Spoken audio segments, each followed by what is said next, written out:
How effective is solar power on a boat? Does solar work when it's overcast, cloudy, or even raining? Is solar even worth considering on a boat? Well, during boating season, there's usually a lot of sunshine. So in this video, we're going to talk about what you can expect from solar on a boat and how to properly size solar power for your boat and your needs. We'll also go over the effectiveness of solar power based on our own usage and our what we've seen in the Pacific Northwest, having 400 watts of solar in the last year and a half. Of all the upgrades that I've made to channel surfing, solar power is in the top 3 as far as it was a game changer for us and giving us the flexibility to stay away from shore power and still enjoy our time out.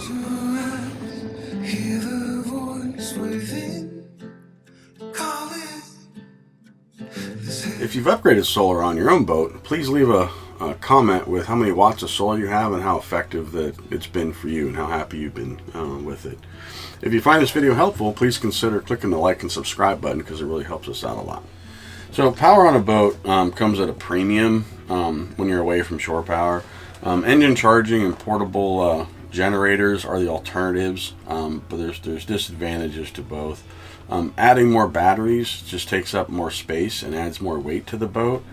And the way I think about it is a battery is just a bucket that holds the electrons. A generator, engine charging, or solar power is how you refill that bucket back up. Right? Because eventually the batteries are going to get empty and need to be recharged, right?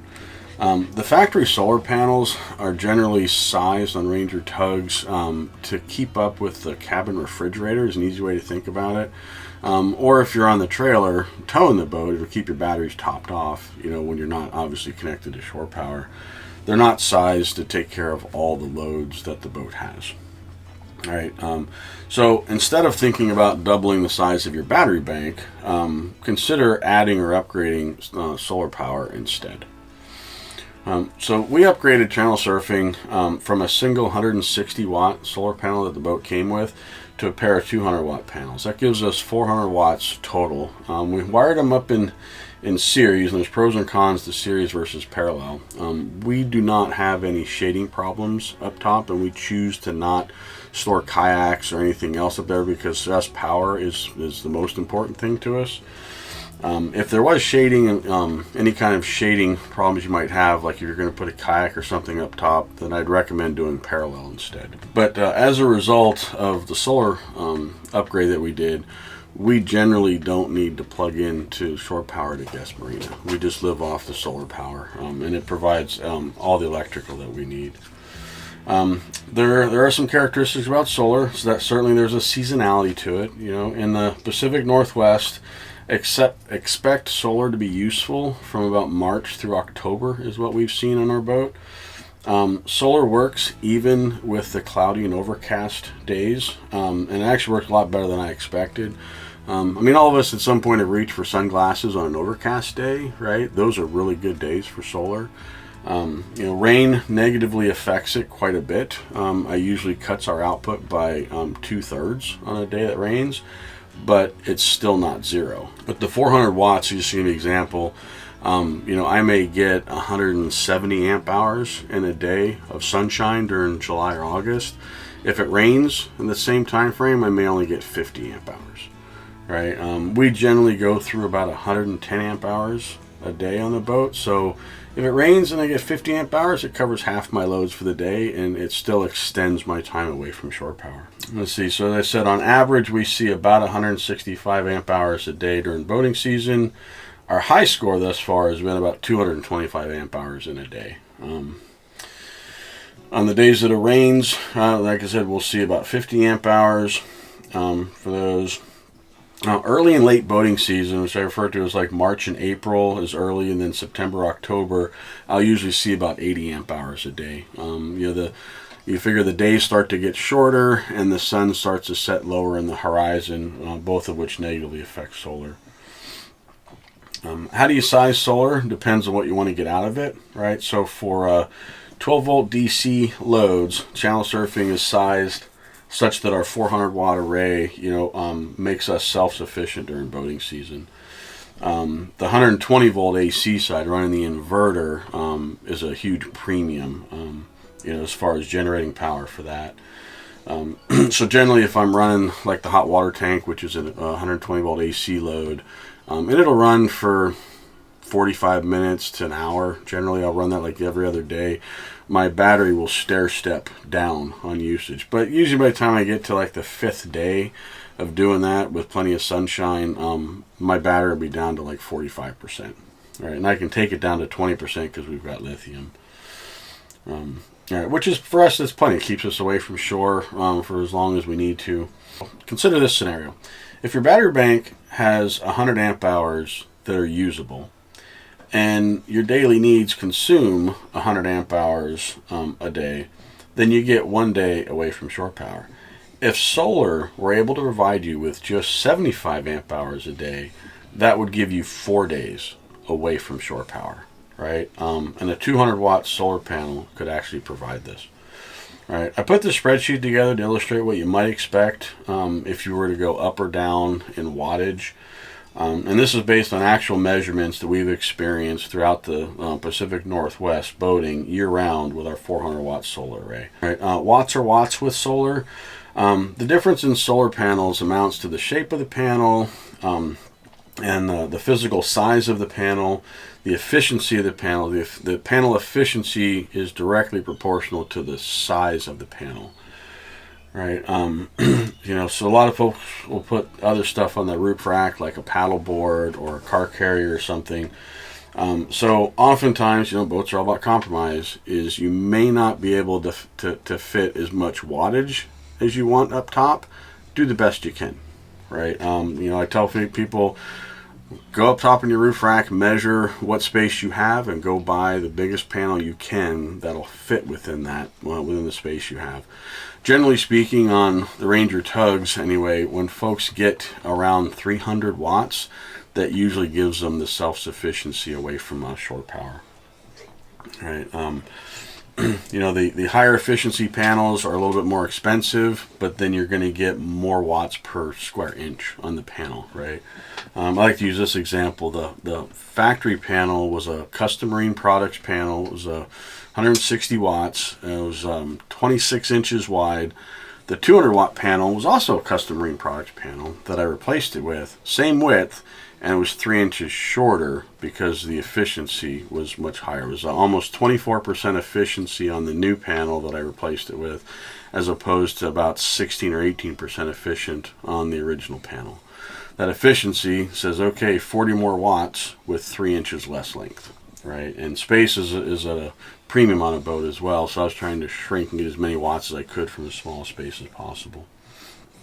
How much should you expect to get from solar? So there's some quick math you can do on the top of your head when you're shopping for the panel. Is in the Pacific Northwest, if you take the wattage of the panel, divide it by 4, that's how many amp hours you can expect to get on average throughout boating season, right? So if you have a 100 watt panel, divide by 4, that's 25 amp hours a day, right? And during July and August, you divide that by like 2.5. Right, you get it because it provides much more. But the average, divide by 4 formula works well for like March through October time frame. It's the installation for solar. It sounds like an electrical project. I wouldn't call it an electrical project. Mounting of the panels, to me, was the most amount of work. You're up on top of the boat. You're trying to measure. You don't want to drop your tools overboard. To get them mounted with the brackets and stuff. That was the biggest challenge for me getting them up there. When you upgrade the solar panels, you're going to make sure that you have an MPPT style controller. PWM controllers, if you have one of those, I recommend replacing that with an MPPT controller. Those MPPT controllers are a lot more efficient than the PWM style controllers. They're actual battery chargers. On channel surfing, Victron makes a Smart Solar 100/30, which is what we installed. 100 volts from the solar panel is what it supports, and a maximum of 30 amps at 12 volts to the battery. And the 400 watts is sized perfect to maximize that controller. Yeah, during the day, solar actually provides pretty much all of our usage, and our batteries will stay either flat or they will get charged throughout the day. Right, and then the batteries just have to carry us through the night when obviously there's no sun out. I upgraded channel serving to lithium iron phosphate batteries. One of the great things about solar with lithium is that lithium has no minimum charge rate, right? So, and lithium also isn't affected negatively by being left in a partial state of charge. So there's less power lost also during charging with lithium, which makes lithium plus solar like a perfect combination for power. They work really, really well together.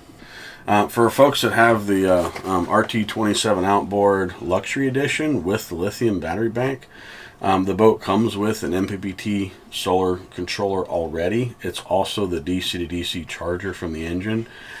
It's important to note that DC to DC charger, it takes two inputs, one from the engine, one from solar, and it outputs to the lithium house battery bank.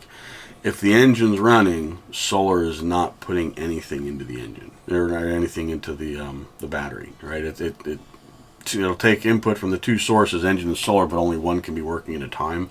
So if the engine's turned off, then solar is charging your house bank. If the engine's running, then the engine is doing that charging, and it maxes at 50 amps. On the voltage side, you can upgrade the solar on a luxury edition with that DMT 1250 DC-DC charger. The caveat is it only supports 50 volts, so you would have to wire the solar panels in parallel. But other than that, it supports like up to 700 watts of solar that you could do on the luxury, or you would just add a Victron solar controller and use that instead to charge the batteries. And if you on that luxury edition, if you installed a standalone solar controller, then when your engine's running and solar is working, they would both work at the same time charging that lithium bank. With 600 amp hours of batteries, that's a really good thing to do. Especially because if you've got the luxury edition, you've got air conditioning, and you're going to be someplace that there's a lot of sunshine. So why connect in series versus parallel? I'll talk about this for a few minutes. So when you wire them up in series, you increase the voltage, but you keep the amps the same. Series is going to require that the panels that you connect in series be the exact same panel. You need them to be the same voltage, same wattage, same amperage. The advantage to series is it jacks that voltage higher, and the idea is that you can't charge a battery unless the voltage is higher than what the batteries is. Well, when you wire them up in series, you jack that voltage up sky high, and it gets high really quick earlier in the morning. So generally speaking, we see our batteries, we see our solar panels outputting to the battery bank like a half an hour after sunrise, and then all the way up close to sunset, which gives us the maximum amount of charging time from sunrise to sunset. The other advantage to series is because the voltage goes high and the amperage stays the same, it keeps the amps relatively low from the solar panel to the controller. And that's important because the higher the amps are, the more heat that's generated in the wire that runs from the roof down to the controller. Well, heat's lost energy, right? So you keep those amps low, and you're going to lose less energy as well. However, the big disadvantage to series is when you wire two panels up in series, they basically act as a single panel. So if any part of that panel gets shaded, it's going to negatively affect output of the entire array. And that's the main reason to do parallel, right? When you run them in parallel, then your amps will get added between the two panels, right? And the voltage will stay the same. But if there's any shading, each panel will operate independent of each other. So in theory, series would provide more power output due to the lost power due to heat, and we'll start charging early in the morning and we'll go until later in the evening. But here and again, if there's any kind of a shading problem, you're going to want parallel because that would actually perform better for you. Yeah, parallel wiring makes each panel mostly independent, so shading only affects the panel that's shaded. And you don't have to run extra cable to run them in parallel. You can just get a pair of MC4Y cables to connect them so that you don't have to run any extra wire from the roof down to the controller. If you're interested in seeing what it took to install a pair of 200 watt panels on channel surfing, please check out this video, and thanks for watching. And if you have any questions, please be sure to leave them in the comments section below. If you enjoyed watching this video, click the screen to watch another.